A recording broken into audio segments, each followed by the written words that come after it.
Media సోదరులందరికీ శుభోదయం.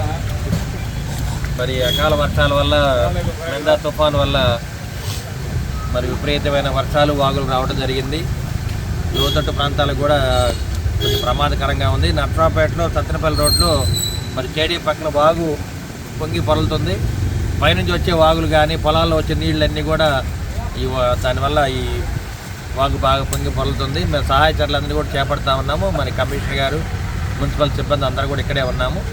రాత్రి తెల్లవారుజాము 4 నుంచి మేమందరం కూడా ఎమ్మెల్యేగా, నేను, కమిషనర్ గారు, అదేవిధంగా కలెక్టర్ గారు కూడా అందరూ కూడా అప్రమత్తంగా ఉన్నాము.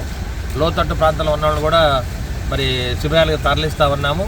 అదేవిధంగా ఇవాళ మధ్యాహ్నం నుంచి కూడా భోజనాలు కూడా ఏర్పాటు చేస్తూ ఉన్నాము. లోతట్టు ప్రాంతాల వాళ్ళకి ఏదైనా ప్రజలకు ఇబ్బంది లేకుండా సహాయ చర్యలు చేపడతా ఉన్నాము. అది వర్షం విపరీతంగా ఇక్కడ దాదాపు 30 సెంటీమీటర్ల వర్షం నమోదు అవ్వడం జరిగింది నర్సరావుపేటలో. ఏదైనా కానీ ప్రభుత్వం ప్రజలకు అండగా ఉంటుంది. మరి మున్సిపల్ అధికారులు కానీ, కలెక్టర్ గారు కానీ, మరి ప్రజాప్రతినిధులు అందరూ కూడా ప్రజలకు అండగా ఉండి ఇబ్బంది లేకుండా అన్ని సహాయ చర్యలు చేపడతామని చెప్పి తెలియజేస్తూ మరి మీడియా సోదరులందరూ కూడా మరి రాత్రంతా కూడా తిరుగుతూ ఉన్నారు. వారికి కూడా మా ధన్యవాదాలు తెలియజేస్తూ ఉన్నాం.